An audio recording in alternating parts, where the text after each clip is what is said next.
All right, guys. So what we're going to look at now is just the next step, which is we're going to look at increasing and decreasing. All right. Now this is going to be important because this is going to deal again with derivatives. So let's just go ahead and go straight into the first one. We got a simple function y equals x squared. You can see it on the graph here. All right. So the first question is, when is the function increasing? Okay. Now obviously it's increasing if it has a positive slope, and so everywhere from 0 on, it's increasing. Now, something that's an important idea is that it's actually increasing for all greater than or equal to 0. And I alluded to this at the end of the last video. But the reason why it's equals is because when we're talking about increasing and decreasing, we're talking about an interval. It starts at one place, goes into another place. And within this interval, we say that it's increasing if the next step, no matter how big, no matter how small, is then increasing, as long as it's inside of our interval. So if I start at 0, right, that's the minimum, which means it doesn't matter how much I move to the right. It doesn't matter how big or small my next step is, it's going to be bigger than 0, which means that 0 is part of that interval of increasing.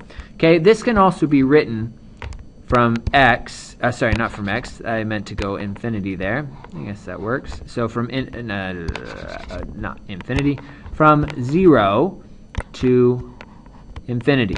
Okay, now note that I have a square bracket here, which means that 0 is included, and a curved bracket here, meaning that the infinity is not included. Infinity is not really a number, so we can't include it. I've also seen it written where we say include 0, but don't include infinity. And so the bracket not containing the infinity means don't include that. All right, so let's look at the next one. When is the function decreasing? Okay, well, in that case, it's everything less than or equal to 0. All right, now, again, we want to include 0. And you say, well, how can it be increasing and decreasing at 0? Well, 0, if I go to the next step, it's increasing. Anything before 0, if I progress to 0, it's gone down, which means that up until 0, it's also decreasing. So again, with that idea of an interval, everything before the 0 is decreasing, and everything right up to, even leading up to that 0, is also decreasing. No matter where I go from the left, that next step going to 0 is going to go down because that's the minimum. Again, I can write this as I can go from negative infinity up to 0. And I can also write this as don't include the negative infinity, go up to 0. All right? So again, this is the idea of intervals. Okay? Now let's look at this from the perspective of a derivative. Note that anywhere I have it's increasing, I have a positive derivative, and anywhere it's decreasing, I have a negative derivative, would be the slope. Okay, so let's look at another situation here. So we got y equals x cubed. Again, when is the function increasing? Well, it's increasing everywhere, right? It doesn't matter where you start. Whatever point you start at, the next point is going to be higher than the previous one. Okay, even up here when I get close to 0, I'm in the negatives right now, so anything that, if I go to the right, I'm going up to 0. If I go from 0 to the right, I'm still going up. Everywhere on this, it's always increasing. Now we note, so that means x is all real numbers. Now you can write this again. You can go from negative infinity to infinity, or again you can go negative infinity to show that we're not including the infinities, so have the brackets going out just like that. Note that the derivative, that's going to come up later, but the derivative would be 3x squared. And notice that the derivative is always positive. No matter what you put in for x, I'm going to get a positive value, which means that the function is always increasing. Okay, now what this is called is monotone increasing. You could similarly have a monotone decreasing, but what that means, the monotone means that there's only one tone. It only does one thing. It's always increasing. It can increase at different rates, but it's always increasing. It will never start decreasing. All right? Again, perspective derivative we already talked about. Okay, so here's a new function. F of x equals negative x cubed plus 3x squared plus 5. When is the function increasing? When is it decreasing? All right, so just like we looked at in the previous two situations, I'm going to take the derivative. Okay, so the derivative f prime of x is going to be equal to negative 3x squared plus 6x, and then the constant will go away. In order to find out when it's increasing, I'm going to create a sign diagram. Sign diagrams are going to be much more valuable than you would ever believe. So I'm going to put a 0 in. So 0 equals negative 3x squared plus 6x. I factor a negative 3x, and I'm left with x minus 2. And so I've got x-intercepts of 0 and positive 2. Now remember, this is a sign diagram for the derivative. I'm looking at when is the derivative positive and negative. So at 2, and then at 0, and if I put 1 in here, then I'll get negative 3 times 1 squared plus 6, so I'll get a positive number. Everything before that is negative. So negative before 0, positive between 0 and 2, and then negative after. So when is the function increasing? Well, the answer to that question would be between 0 and 2, right? You can also say that 0 is between x is between 0 and 2, just like that. Okay, and when is it decreasing? Well, it's decreasing for all x less than or equal to 0, or all x greater than, or all x greater than or equal to 2. And of course we can write this in other ways. We can say it goes from negative infinity to 0, and then from 2 all the way up to positive infinity, and the other notations as well. But see, using the sign diagram, we can tell that the derivative is always negative, so it's always decreasing there, always increasing here, always decreasing there. Now that's going to start giving us an idea of what these graphs look like. If it's always decreasing, then it hits a 0, so it's going to be flat there. And then the graph is always increasing, and then here at 2 it's got a 0 again, and then it's always decreasing after that. So this right here, what I've drawn, is a graph of f of x. So we're using the derivative to kind of figure out what the function looks like. Okay? So you can now graph this on your calculator. Hopefully you'll see something along these lines.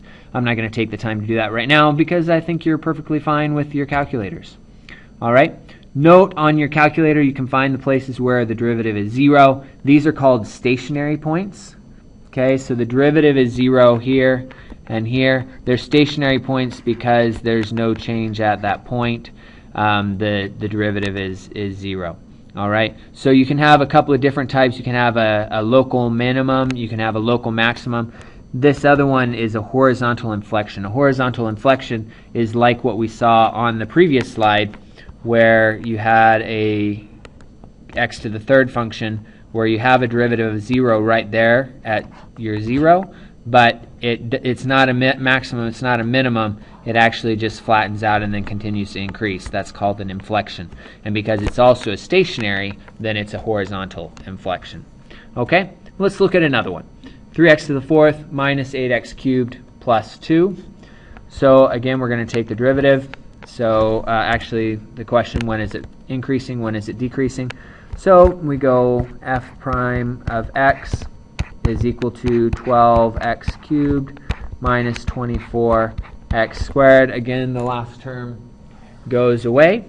And so I can solve this. I'll factor out a 12x squared, make this 0 because I want to find out so I can make my sign diagram. So then I'm left with x minus 2. Again, sign diagram. Now note this time I've got x equals 2 and x equals 0, but this time at 0 there's a double root. Okay? Now that's going to be important because when I do my sign diagrams, I'm not going to alternate around a double root. So if I put 1 in here, then I'll have 12 minus 24, which will be negative. And then on the other side of the 0, it's also still got to be negative. And then on the other side of the 2, it's positive. And so if I want to think about what the graph looks like here, okay, it's got to be going down. At 0, it's got to flatten out, so it's got to be flat there. But then after 0, it continues to go down. See, it still has a negative slope there, negative derivative. Now at 2, it's going to flatten out again. And note after that, then it does have a positive. See how my graph, this is a graph for f of x. Note that what I'm writing here, the sign diagram, is for the derivatives, right? I got that from my derivative function, so I'm using that to tell me what the slope of the graph should look like. It should be negative here. At 0, it should be flat. Here it should be negative again. At 2 it should be flat again, and then after that it's got to be a positive slope. Note that it was a quartic function. You can see the curves of a quartic function there. Now if we look at the stationary points, we've got one right here. This is a minimum. All right, and then I've got another one right here where the derivative was 0. And note that this is not a minimum or a maximum. It is actually a horizontal inflection. Okay, later we'll talk about concavity, and when we talk about concavity, that's where the inflection points are going to come from. Okay, note that this one is curving upwards, kind of like a normal parabola, and then once I pass 0, it's your upside down parabola right here. So you've got, that's what an inflection point is when you're changing your concavity, when you know that it's a different piece of a different parabola, kind of, more or less. Not exactly, it's not a parabola shape, but you see what I'm kind of getting at with here it's a U, and over here once you pass the 0 it's more of an upside down U. And some of you are saying, well, yeah, then it changes to a U again. That's right, there's another inflection there, but this one's not horizontal, obviously, it's at an angle. We'll talk about that a little bit later when we get into the second derivatives. Okay, so let's take one that's a little bit harder. We looked at rational functions a little while ago, so let's just take one of these and see if we can kind of put it together and do the same thing. All right, one is it increasing, one is it decreasing.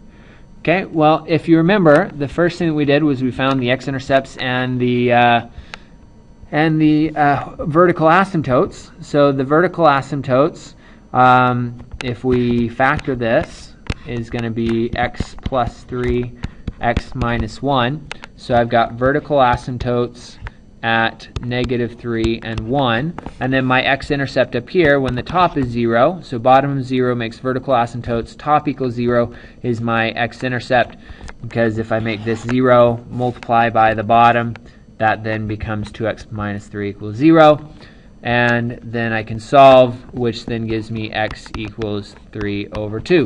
So at this point I can now create a number line for my function. Okay, now, you know, I made a mistake here that I didn't do the derivative right away, but, you know, let's just go ahead and run with it. So for f of x, we've got vertical asymptotes at -3 and at 1. So those are vertical asymptotes. And then at 3 over 2, I've got a x-intercept. Okay, so if I've got an x-intercept there, if we look at the sign diagram, if we put in, say, 0, then I'm going to have -3 over -3, which is positive. So I'm going to have positive, negative, negative, positive. None of these are doubles, not a double root, not a double asymptote, so therefore it should alternate every time. So this is positive and negative. Remember, this is telling me about f of x. I haven't done the derivative yet. So positive and negative, so something like this. And then it should be positive again, like this. And then since it doesn't change, then it must go something like this. And then over here it's negative, which means it must come up there because I got negative values. All these are positive values. There's no x-intercept there. So this gives us kind of a good idea of what it looks like.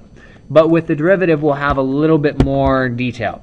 Okay, so let's go ahead and find the derivative of this.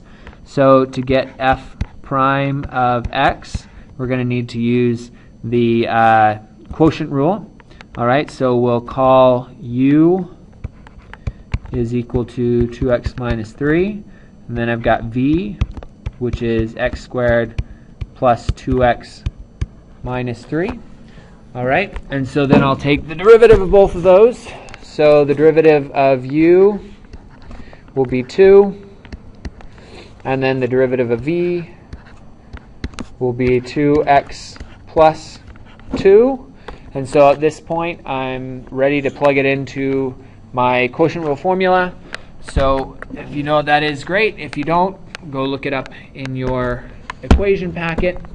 And let's go ahead. So f prime of x is going to be equal to quotient rule, which is v u prime minus u v prime all over v squared. This is a shorthand version of it.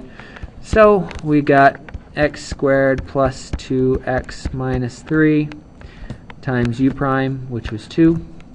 minus u, which was 2x minus 3, times dv, so 2x plus 2, and barely fitting there. I'm okay with that, all over v squared. Now I'm just going to leave this as x squared plus 2x minus 3. All right, and now we need to simplify the top, because I need to get the x-intercepts and the asymptotes for that. So we go equals, and that'll be 2x squared plus 4x minus 6, and then 2x times 2x, so minus 4x squared. So I got 3 times 2, so minus 6 plus 4 will be minus 2 with another negative, so plus 2x, and then negative 3 times positive 2 would be negative 6 times a negative would be a positive 6. Okay, all over that stuff. Okay, and then I simplify, so I'm going to have a negative 2x squared plus 6x, and that'll cancel out, all over, sorry, this should have been squared, x squared plus 2x minus 3 squared. And then I can solve for the top and bottom, so this is f prime. So I get x-intercepts for my derivatives, so now I'm going to draw a sign diagram for my derivative, just like this. And I've got the asymptotes will be the same, so negative 3 and 1. And then on the top, I've got, let's see, negative 2x squared plus 6x. If I take out a negative 2x, then I'm left with x minus 3. So at 3, I've got 1. And then at 0, I've got another one. Okay, and now I just need to put in a number, try it out. So I'm going to just say, okay, what happens if I put a really big number in here? Okay, well, the bottom's going to be positive because it's squared. On the top, if I put a really big number in here, say a million, this is going to be a million squared times negative 2 plus 6 million. So the top is going to be negative. So I got a negative divided by a positive, and the answer will be negative. So if I put in a really big number, I got a negative. And so from there, it'll go plus. These asymptotes are doubled, right, because you got a squared there. So plus, minus, and then on the other side of the asymptote, minus again. So again, this is telling me about the curvature of the graph. So before this, it should be negative, which, look at that, it is. It's decreasing. And then between negative 3 and 0, it should be decreasing. Now what this tells us is at 0, there should be a stationary point. So this right here is 0, where I have my minimum. So I got a little bit more detail about my graph here. After 0, it now goes up again. Okay, at the asymptote, it says it's positive until 3, and then at 3, there's a stationary point, and then it's got a negative slope. It's got a negative derivative. So it's up until 3, and then at 3, it's got a stationary point, which means it's got to be flat, and then it has negative. But there's not another x-intercept. If there was, it would have shown up in this first part, which means it just kind of curves down, and there's got to be an asymptote there at 0. And when we look at this, we can say, okay, well, it's 0x squared over 1x squared, which is then 0. And so we end up getting an asymptote there at 0. So we have our final graph, which looks something like this, where we've got it down below. So the final question was, when is the function increasing? Well, it's increasing here between 0 and 1. Now, I can't include 1 here because that is an asymptote. Okay, so in this case, I'm not going to include 1. I'm going to say it's increasing from 0 to 1, and then it's increasing from 1 to 3, include the 3. So this is increasing, and then decreasing pretty much everywhere else, but from negative infinity up to negative 3. It's not increasing at negative 3 because I can't actually get to negative 3. So that's why I'm not including my negative 3 here. Same thing with the 1 up there. So negative 3 to 0, include the 0, and then 3 to positive infinity. All right? So we've used our information to come up with increasing, decreasing. We also used it to find out exactly where this little bump is. If you remember when we did rational functions before, we kind of missed out. We said, oh, well, there's got to be a bump somewhere. And we probably said we'll figure out how to do that later. Now that we have derivatives, it's actually pretty straightforward on how to figure out where those bumps are. All right, well, that's the end of this video. Hopefully that gives you a little bit of help. If you want to see more rationals, I'll put together another video. All right, cheers.